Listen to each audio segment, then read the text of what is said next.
Welcome to week number 8 of NMP 621, Introduction to Philanthropy and Fundraising Fundamentals. Here we are, finally, at week 8. This is our last week of our course in Philanthropy and Fundraising Fundamentals. We're near the completion of not only this course, but for many of you, this will be the completion of this first two set of core courses in either the NMP program or the Strategic Fundraising program. So congratulations on having completed these first two courses. These are very important basic courses. From this point forward, you will probably be as you move forward in the program, looking at many of the aspects of the issues that we've been dealing with in NMP 600 and 621, but you'll be looking at them in more detail. I know that some of you have expressed some frustration, perhaps from time to time, that in both 600 as in 621, that the issues are dealt with in a very basic way, but that is by design. These are two courses which form the basis for the other courses that you will have in the rest of the program. So I want to take a few moments to remind you that this week, I believe you'll be receiving an email from the IT department that the evaluations for this course are available, and I would ask that you take a few moments to give us your thoughts about the evaluation, your thoughts about this course, NMP 621. We do take these comments seriously. I know I certainly do, and it's helpful to all of us to make sure that the course is meeting your expectations, and if you have suggestions for moving forward, or to know simply what really worked well for you, is also equally helpful. This week there will be 2 discussion questions for you, and there will also be the written work is the 2-part final. The first part of the final, of course, is a re-examination of your philanthropic autobiography.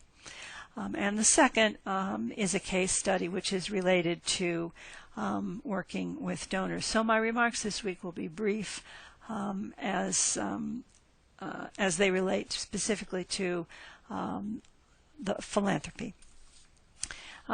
You've read this week the final chapter of Peyton and Moody, which is I think coming full circle since we started the course with the Peyton and Moody text, and now we're finishing out. They discuss why philanthropy should exist. So think about all this in the context of their original definition of what philanthropy is: voluntary action for the public good. And this, at the end of the 8 weeks, should begin to make even more sense to you now than it did at the beginning, that philanthropy is, of course, about more than simply raising money, that it involves volunteering and associations, and Peyton and Moody put forth that it is part of the political process as well, that democracy requires a thriving philanthropic sector in order to succeed, and that voluntary associations are essential for democracy. They also talk about that philanthropy shares the responsibility with government for action for the public good, as we saw in those first couple of weeks, that the care of the needy and those in need, that the government shares the responsibility for that with the nonprofit sector, and that advocacy groups place these social issues on the social agenda. And as we've talked about in the last couple of weeks, that the development of public trust is essential to our work in the nonprofit sector. So Peyton and Moody also ask you to consider your own personal philosophy of philanthropy and ask you to consider how will you be a steward of philanthropy. Will it be through education, or will it be, for example, through your work as a fundraiser or a manager in the nonprofit sector? As you think about this, it's important for you to remember that philanthropy is not just about raising money as we have seen in these past 8 weeks. It is a very meaningful, significant way for the organization and you on behalf of the organization to engage others in the mission of that organization, and that it is really part of a long-term vision for the organization. It's not an immediate band-aid about raising money in the short term to solve short-term problems. So once again, I'm going to ask you to think about your own philanthropic calling. How do you see yourself and your journey in relationship to philanthropy? It is indeed a journey, and your participation in this program is just one part of that journey. And if you're questioning where you fit in or what your own personal philosophy about philanthropy is, that's good. Questioning is good. You certainly do have a calling in the philanthropic sector, and you need to be able to really think deeply about that and understand how best to articulate your position. And that is the reason why part of your final is asking you to return to your philanthropic autobiography and to revisit it even after these few short 8 weeks. I suspect that your thinking may be different slightly than it was at the beginning of the 8 weeks.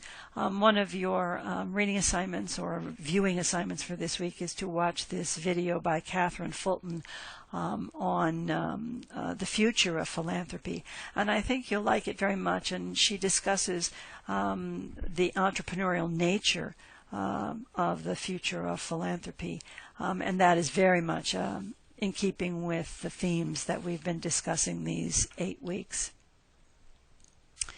And in this final week, you are being asked to read one more piece by Gunderman.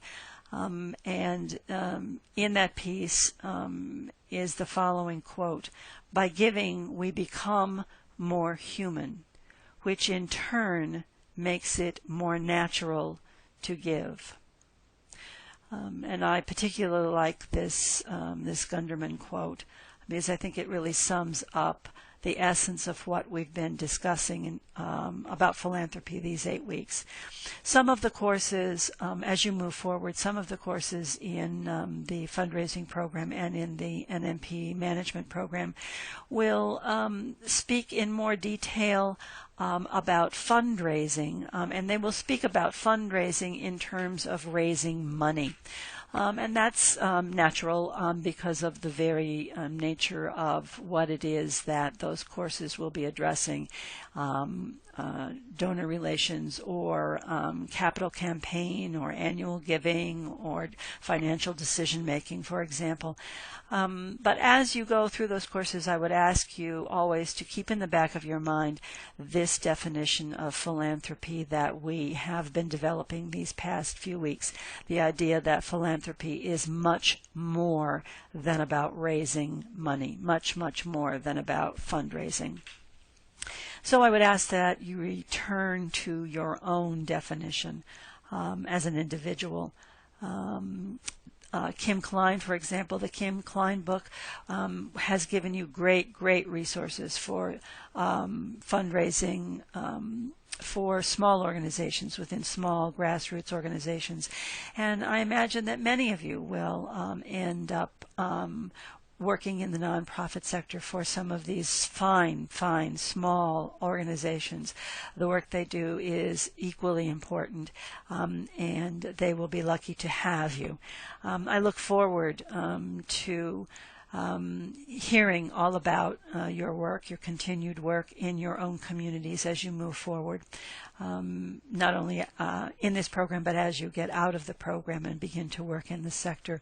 And remember that you now, as a result of this particular class, I hope that you feel empowered with a language to articulate and be able to talk about philanthropy and fundraising from a position of abundance with a long view to the future and a sense of dignity and respect for both givers and receivers. You should feel empowered with tools not only in your daily work but also in your volunteer work as board members or as staff members or volunteers in nonprofit organizations. I want to thank you for being a part of this journey of discovery of philanthropy, and I wish you all the best of luck as you move forward in the program. I know you will find it rewarding, and I wish you all great, wonderful futures working in the nonprofit sector. It's been a privilege to be part of that journey. Please email me or get in touch with me about questions about the final, or as the weeks move forward and you're in other courses, if you feel you need to reach back to me, please, I'm still here always as a resource for you. Thanks once again. It's been a pleasure.